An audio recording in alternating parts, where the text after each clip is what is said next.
Hello everybody, Namaskar. Today we are going to talk about the remedy Murex Purpurea, the purple fish remedy. And this remedy is prepared from a snail which was used to make the royalty exclusive purple pigment for clothing until 1856. And this is how the clothes dyed with this pigment look like. Very beautiful, right? And this Tyrian pigment, which is very beautiful, Tyrian purple color, is actually very precious because only a few grams of this pigment could be extracted from 12,000 seashells. So that is how precious it was, and that is why every purple garment was worth its weight in gold in the ancient world. So that's very interesting to know, right? And as we study this remedy in homeopathy, we should first remember that it was proved by Petros, and that is why we have all the symptoms of this remedy that we have today. Obviously, clinical provings would also be an important aspect for that. But today, we're going to learn this remedy from Dr. N M Choudhuri's Materia Medica, from Dr. Boericke's Materia Medica, and Dr. Clarke's Materia Medica. Now, when we study about this remedy, we first start the talk with sepia. Why? Because all the authors mention sepia when they mention murex. And that is because both sepia, which is the cuttlefish, and murex have many things in common. Like first, that they both are marine animals. And then as we go ahead in the video, we will come to know all the other symptoms that are common. The most important being that both of them have action on the female genital system. This is the cuttlefish which uses its ink to defend itself from any predator or whenever it needs to. So it uses this ink, and this ink is what we use to make the medicine, sepia, right? And this is our murex, which we're going to study today, which is used to make the Tyrian purple pigment in the past. So first, coming to the sphere of action of murex, it is on the female genital system, as I've already mentioned. So the female genital system is the main system that it affects. So Dr. N M Choudhuri tells us that this remedy is used in ovarian cysts, it's used in prolapse of uterus, pelvic organ prolapse, it's used in dysmenorrhea that women have to go through, and cancer of the uterus as well. And also and ailments from abortion. So what does all these point us to? That it is a woman's remedy. It has so many diseases that it helps us with in a woman, right? So it's a woman's remedy. But what is so special? I want to ask a question. Are we consciously aware of the organs in our body? This answer will make us understand what is so special about murex with the female genital system. There is a characteristic symptom that goes with it. So we are not consciously aware, right? We don't know if the spleen is doing its spleen thing, if the liver is detoxifying our blood, or if whenever the intestines are digesting, the stomach is digesting, when the ovary is releasing the ovum. We don't know about all these things happening. We are not aware. What if you were? Horrible, right? So that's exactly what our murex patient has to go through. Murex patient mainly has this pathology of prolapse of uterus. And with this pathology comes the consciousness of the womb, one of the important characteristics given to us under this remedy by Dr. N M Choudhuri. So consciousness of the womb, they can just feel that the uterus is dangling in the pelvic cavity or it's moving, and it's a horrible feeling to have, obviously. So consciousness of the womb is the first characteristics that we have learned about this remedy today. Moving ahead, we see that this symptom is mainly present in the pathology pelvic organ prolapse. So even National Library of Medicine tells us that while some women remain asymptomatic, so those are some we do not have to give murex to even if they have prolapse, but others may experience notable symptoms including pelvic pressure, a sense of vaginal bulging, urinary or fecal incontinence, and sexual dysfunction. So this sensation of vaginal bulging or a dragging down sensation or pelvic pressure is not uncommon to this disease of pelvic organ prolapse. But in our murex patient, it will obviously be present to a heightened intensity, and that is why it is called as a characteristic by doctors. All the authors actually. So since we are on the topic of pelvic organ prolapse, I believe we should also discuss about the types of pelvic organ prolapse. This will just be helping us to become better clinicians. We just have not to become better homeopaths, but also better clinicians, right? Let's first discuss the normal female anatomy. So here is the colon, here is the rectum, here is the vagina and the cervix and the uterus, bladder and urethra.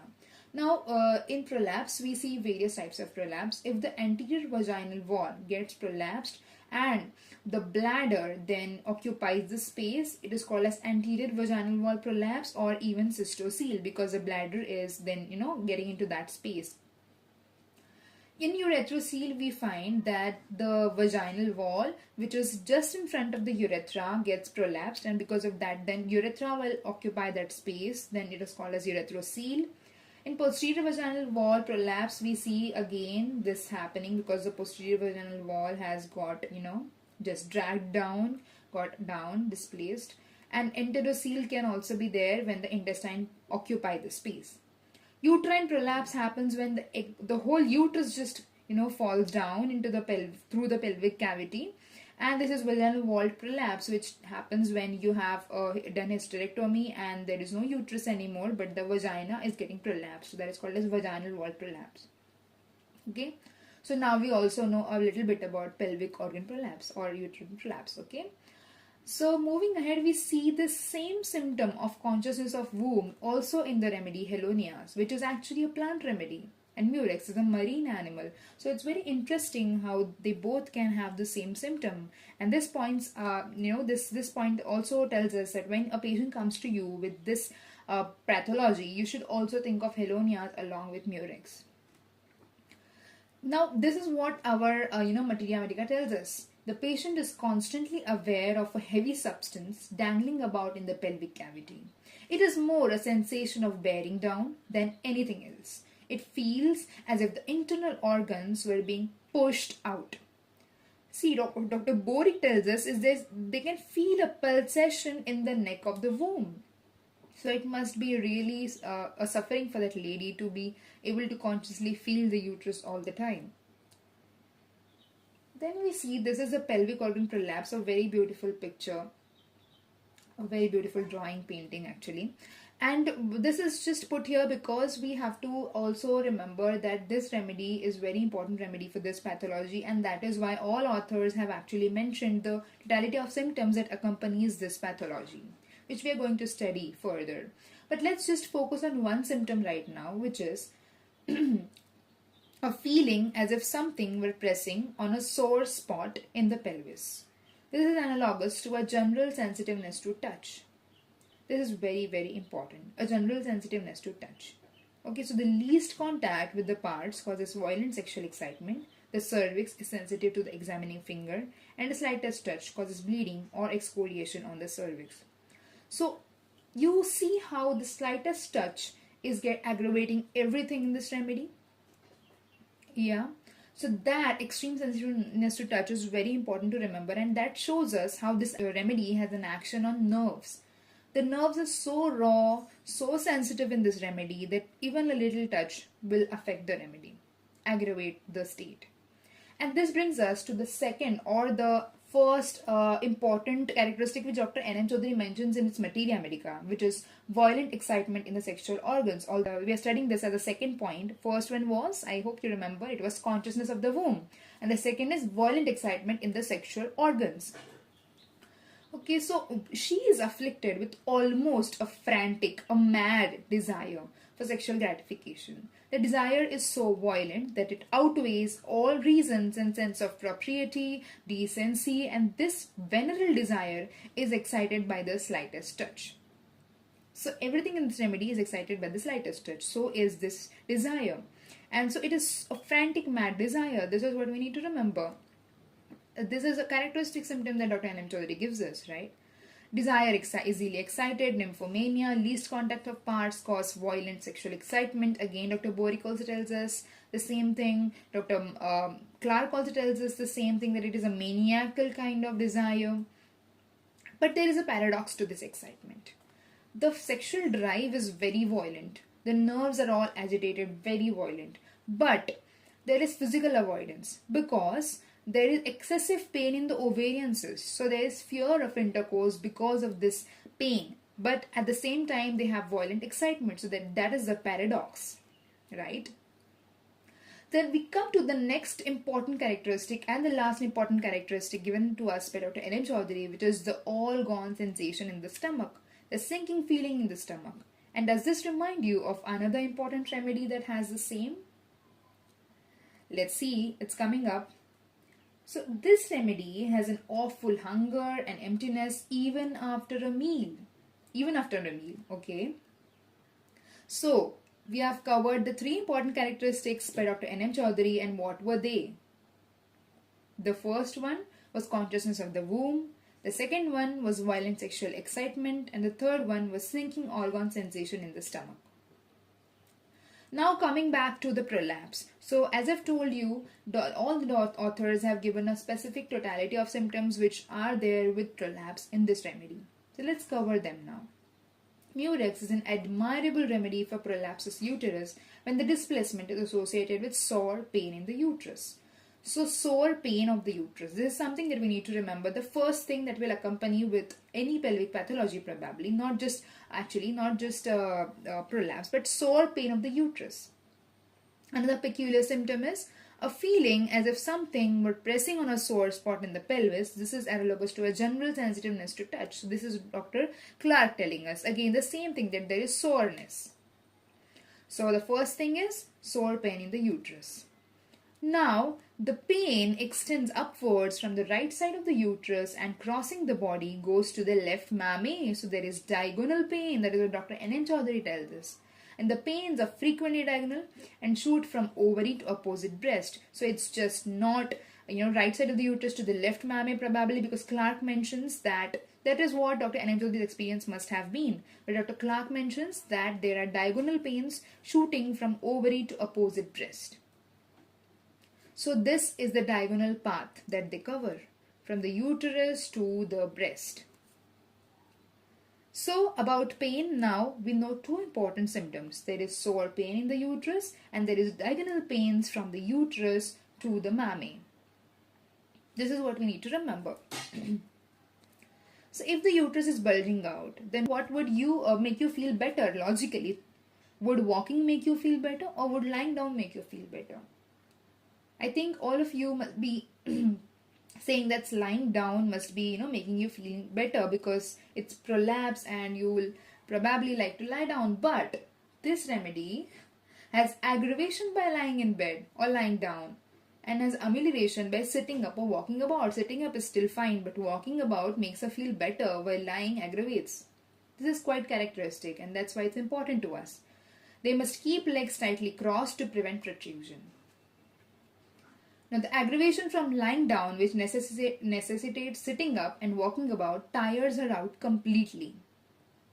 In this respect, we must compare her with Lilium tick. In Lilium tick also, we notice a similar pain, but in the pain originating from the mammae transverses down to the uterus, so it is exactly opposite. In Murex, we have the pain coming from the uterus going to the bladder, but in Lilium tick, we have it from the bladder coming down to the uterus. Right? Very important. Now, must lie down from weakness, but lying down aggravates all symptoms. Right? So there's a lot of weakness because she doesn't know what should she do, because lying down will aggravate. So she wants to sit, she wants to walk, she wants to sit, she wants to walk, and this will make her tired. There is greenish irritating leukorrhea in this remedy as well.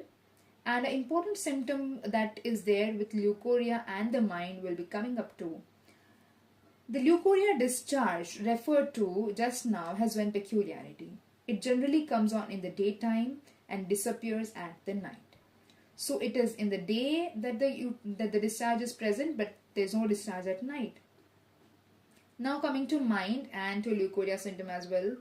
In mind, we see especially that she is adapted to nervous, lively, affectionate woman. That this remedy is adapted. So this is just to begin it with, because this woman, she's a cheerful woman. She's somebody you want to be friend with, and nervous. Obviously nervous because you can see that there is a lot of sensitivity of the nerves. The nerves are very raw, they are very sensitized. So that is the situation that she is going through. But along with it, she is lively and affectionate. But this probably is before all the symptoms come up, because do you think that a patient suffering from all these things will still be cheerful and lively? These three characteristics of Dr. N M Choudhuri, these modalities, this pain, this paradox. So what happens? She becomes anxious, she becomes apprehensive, great sadness towards evening, repugnance to conversion, great sadness. So all these things later on come on. There's another important symptom, that premenstrual period.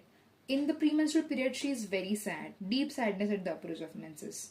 And leukorrhea alternates with mental symptoms, as I told you. There's a mental symptom that is there with leukorrhea.